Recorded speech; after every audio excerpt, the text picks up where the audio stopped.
ಕಿಸಿ ಕೊಡು, ಒಂದು ಕಿಸಿ ಕೊಡು.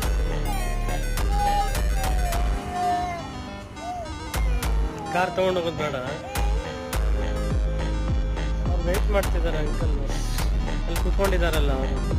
ನೀನು ದುಡ್ಡು ಇಸ್ಕೊಂಡು ಆಲ್ ದಿ ಬೆಸ್ಟ್ ಅಂತ ಹ್ಯಾಂಡ್ ಶೇಕ್ ಮಾಡ್ದಲ್ಲ ಅವರಿಗೆ.